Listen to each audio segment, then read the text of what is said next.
Медреседе оқымаса да уағыз айтуға бола ма? Болмайды. Медресе, мына уағыз айтқан біреу Нұртас Адамбай еді, білесіздер. Енді уағыз айтқан жоқ, ол дін туралы өзін айтып, үстінен іс қозғалғанын білесіздер. Бұл туралы көбінде жазылды. Сондықтан бұны діннің маманы ғана, діннің адамы ғана айту керек. Сондықтан ана көрінген жерде аккаунтты қойып алып, уағыздарды қоя беруіңіздеріңіз дұрыс емес.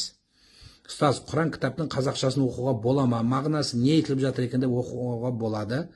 Салауат айтып отырып, ой бөлініп кетсе, салауаттың пайдасы болмай қалуы мүмкін бе? Жоқ, болады. Салауаттың пайдасы, ой бөлінеді, намазда да бөлінеді. Салауатты қанша айтсаң да намаздан жоғары емес салауат. Намаздан жоғары емес. Ол, мысалы, Құранда Аллах Тағала Инна Аллаха ва малаикатаху юсаллуна аля наби. Алла Тағала да, періштелер де пайғамбарға салауат айтады дейді. Енді Алла Тағала намаз оқиды деген жоқ, Алла Тағала салауат айтады деп тұр. Енді значит, осыны кейбіреулер түсінігіне салып, ойға салып, салауат айту даже намаздан жоғары тұрады екен ғой деп. Жоқ. Сен туылған күні салауат айт, өлгендерің басың көтерілмей өліп қалсаң да, жаңағы намаз бір намазға парыз намаздан жетпейді ешқандай салауат. Сондықтан парыз намаздың өзінде ой бөлінеді. Салауатта қалай бөлінбейді? Сондықтан салауат болады, айта бер жан. 15 жаста ораза ұстауға бола ма? Мен 15 жасында имам болғам. Мен 15 жасында имам болғам. Сен салауат айтуға бола ма? Не дейді? 15 жасында не істеуге бола ма дейді? Ораза ұстауға дейсің ба?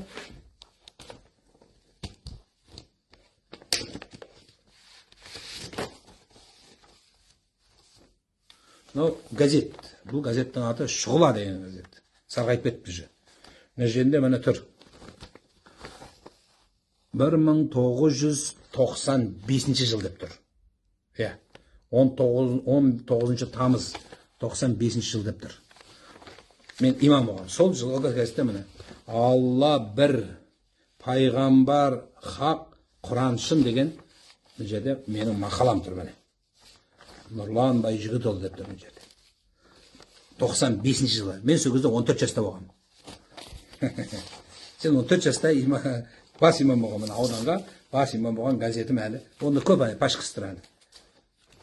Қазір анау уағыз айтып, интернетте шулап жүргендердің, ол кезде туылған жоқ еді біразы, туылғандарының өзі не істеп не қойған білмейді. Ол кезде мен имам болып елге насихат айтып жүрген адаммын. Сол кезден бері қарай.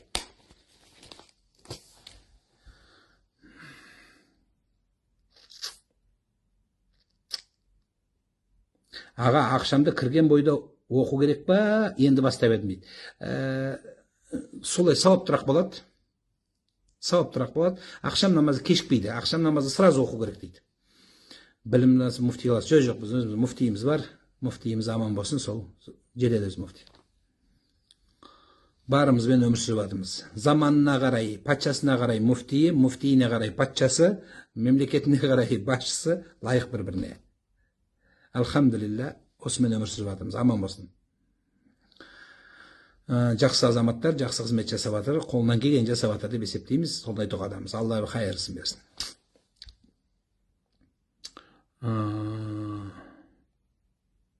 Нұрнама туралы ойыңыз. Нұрнама деген дұғалардың жинақ кітабы жақсы нәрсе. Бірақ дұға оқыла берген адам нұрланады. Нұрнаманың өзінің дұғасы да келеді. وَالشِّمَالِ نُورًا وَالْيَمِينِ نُورًا وَالْقَدَمِ نُورًا وَالنَّظَرِ نُورًا. Тағы не еді Құдай, қалай еді жаттап едік бала кезде. Енді қазір былай ғой, бұл көзімді нұр қыл, оңымнан нұр қыл, солымды нұр қыл, астымды нұр қыл, тахта нура, сам'a нура, құлағымды нұр қыл деген сияқтылардың барлығы жақсы нәрсе, бірақ нұр болады қашан оқи бергенде емес. Сол нұрға лайық өмір сүрген болсаң, сонда жақсы болады. Просто айта берсең, просто сөз болады.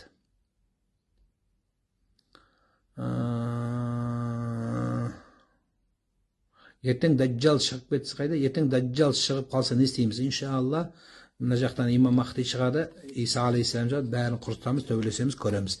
Бізге қазір пайғамбарымыз саллаллаху алейхи вассалам хадисінде келеді, теріс үндеген, дұрыс үндемеген адам дәджжалдан жаман дейді. Дүкенде жұмыс жасаймын, 2 сағатқа барып жуамын, ол жерде шошқа еті бар, мүшеленеді, сатылады, әрі қарай жұмыс жасай берсем бола ма? Бола береді. Магазинде жұмыс істеп жатыр. Мысалы, сізді мектепте кәпірлер оқиды, атеистер оқиды. Мектепке мұғалім болған дұрыс па? Конечно, болу керек. Мектепте пол жууға бола ма? Болады, неге болмайды? Адал жұмыс жасап жатсыз, айналайын. Бақытты апай келсе өзіңіз. Алла разы болсын. мына қара жұмыс жасап жүрген елдің бәрі бастық болып жатқан жоқ қой. Сіз адалдық қылмай, пәре бермей, күнәға бармай, сіздің нағыз адал дүние сіздердікі, әулиенің әулиесі сіздер. Сондай арамның ішінде жүріп, арамға қарамай, арақтарды бүйтіп, мынаны ішейін ба, мынаны ішейін ба, мынандай деген жоқсыз. Сол жерде жуып атқан Алла разы болсын сізге. Сол жерде тапқан дүниеңіз берекелі болсын. Медсестрана, дәрігерлер бар. Дәрігерлерді қолынан келген үйретіп жатыр. Енді дәрігерді қойшы, дәрігер жұмыс табады. Санитаркалар бар. Білесіздер ме, санитаркалардың еңбегі қандай күшті. Ана жатып қалғандардың қызы тазаламаған құйрығын жуады. Көрінген жер тағы тілдері 2 метр тағы өзінше бастық сымақтар. Ауырып қалса санитарка бұқтап, бүйтіп, қабағын шытып, уколды инені дұрыс салмаса, дұрыс тықпайсың ба инені деп қабағын шытып, бүйтіп орысып, жап-жас қазақтың қызы медсестра болады сөйерге. Барып енді қол дірілдеп қалтырап укол салады байқұс. Сол салған үшін дұрыстап сал деп оған әңгіме айтып, еще тиісіп осы орлы. Нең бар сол қазақтың қызында? Сол мықты болсаң өз балаң қарамай ма саған? Балаңа керегі жоқ жексұрынсың. Енді бардың ба больницаға, дұрыстап жат сөйерге. Қоқаңдамай, білгіштігіңді көрсетпей, баялығыңды көрсетпей. Қайдансың деп елдің қанын ішпей. Қадірлеңіздер сол. Аяғыңды қағып кір үйіңе. Аяғыңды қағып сүртіп кір. Үйіңе кіріп көрші, әйелің топлиңмен басын жарып тастасын. Қолынан түк келмейді деп оның құдайы бар төбесінде. Сонда адал дүние топ, сон санитарка сенің ұлы сөзіңде жоқ, боғыңды тазалайды, сол уткаңды әкеп береді, әйелің әкеп бермейді уткаңды. Кімге керексің сен сорлы? Сондықтан қоқаңдамай, сол жердегі медсестра санитарға сіз деп сөйлеңіз. Главврачқа сіз деп сөйлеген сияқты күнің түсіп, операция жасайтын врачқа қалай телміріп қарайсың, сол санитарка мен медсестраға солай құрметтеп қара сөйтіп. Полицияға барғанда сен деп сөйлеп көрші көрейін. Өкпеңді бір теуіп, өтікпен күйдіріп жұлатын жерің бәрін. Өтікпен күйдіреді бізде. Білетін шығарсыздар, өтікпен жанын қинап өлтіреді. Сондай істеген адам, санитарка істеп көрші көрейін соны. Құрмет жасаңыздар соларға. Көше сыпыратындарға және келгенде сигнал басып бүйтіп өтпей, дұрыстап адам сияқты тоқтайды. Қайта тоқтап қолынан Қазақстан деген шоколадты беріп кет. Ол шоколадтың талайын жеп жүрген ақшаңды беріп кет, міне сізге деп. Бірақ қайыршы болып бүйтіп мә саған деме, бүйтіп жалынып, рахмет осы еңбегіңізге деп қадірлеңіздер. Қара жұмысшылар нағыз. Солардың еңбегі, еще балаларыңызға соны үйретіңіздер. Өз үйіңнің алдын өзің тазала, өзің ішкен тамағыңды өзің жу. Тарелкаңды солай үйретілгенбіз біз. Сондайдың ұрпақ өз жусын тамағын. Қандай адамдар жатыр білесіз ба? Жарайды, енді ауру болып қапты енді, жарайды. Ал енді оның жұмысы ғой санитарка медсестраның. Мәселе одан емес. Мәселе сондай халде анау бір бишара сияқты көреді, бір құлы сияқты жұмсайтындар бар. Қызың тазаламайды, тағы айтам, балаң тазаламайды, келігің вообще бетіңе түкіреді. Ұлымызға Имрам деп есім қойғанбыз. Сіз қалай ойлайсыз? Бұл есімнің мағынасы қандай? Бұл жақсы. Бұл Құранда ұлықтаған есімді бір бұл ұмытып отырмын. Қай пайғамбардың әкесінің аты екен. Кітапта барады. Одан кейін Құранда бұл ат бар. Бұл рудың, елдің аты болады. Бұл жақсы ат. Ерте жақсылыққа ұмтылған деген мағына береді. Тамыры солай. 3-4 рет түсімде бірдеңе жоғалтып алғандай болдым дейді. Баланың тәрбиесіне жорлады бұндай түстер. Қазір бәрі ислам егетін қорғыш айта береді дейді. Қайырлы күн, умраға барғым келіп тұр. Кіммен білуге болады? Менің аккаунтымда 22-11 деген телефон бар. 2211. Соған звондайсыз. Хикмет Travel компаниясының колл-центрі 2211. Сол баратын кезде мен қай уақытта баратынымды айтады, сол бірге барсақ болады. Егер бірақ орын болса, бірақ орын болмайды. 19-20 ақпанда Астанада боласыз ба? Иншалла боламыз деп тұрмыз. Өйткені біз Америка Құрама Штаттарына дайындалып отырмын. Америка Құрама Штаттарының президенті Дональд Трамппенен бұйырса, өткен жылы білесіздер, мен Америка Құрама Штаттарында үлкен бір қайырымдылық асқа қатысқан едім. Биыл да соған шақыру алдым. Құдай бұйырса, биылғы астың басында Американың жаңа сайланған президенті болады бұйырса, соған қатысуымыз бұйырса деп тұрмыз. Айдың аяғы келесі айдың басы сонда сапарда боламын.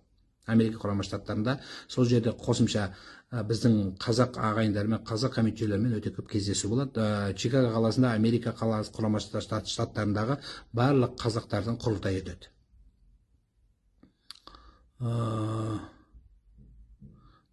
інім намаз оқығалы уағыз айтқыш болып кетті дейді. Әке шешемізге де ақыл айтып кетеді дейді.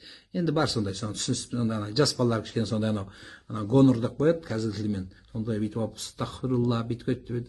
Сонда иә деп қою керек, иә деп қою керек. Басылады. Жас бала шығар енді. Бірақ балалардың ақыл айтышқан дұрыс емес. Отырып алып үлкендерге бүйтіп алып саусағын шошайтыпсыңдар ма иә деген ол ақымақтық, надандық болады ол. Үлкен кісілерге олай сөйлеуге болмайды. Қандай күнә істесе де ол баланың жөні емес. Күйеуім көп ішеді, күндізгісі күндіз өзімен өзі мешітке барып оқытылып жатырмыз, бірақ бәрібір не істеуге болады екен дейді. Орталықтар бар, соған қаралыңыз. Мен оқымай жатсыз дейді, оқыдым міне. Түсімде ит тістеді, ненің белгісі? Өзің айтқан сөзіңе өкініш болып, сол сөзің өз басыңа келеді. Күйеуім абьюзер, не істесем болады, кеткім келіп жүр дейді.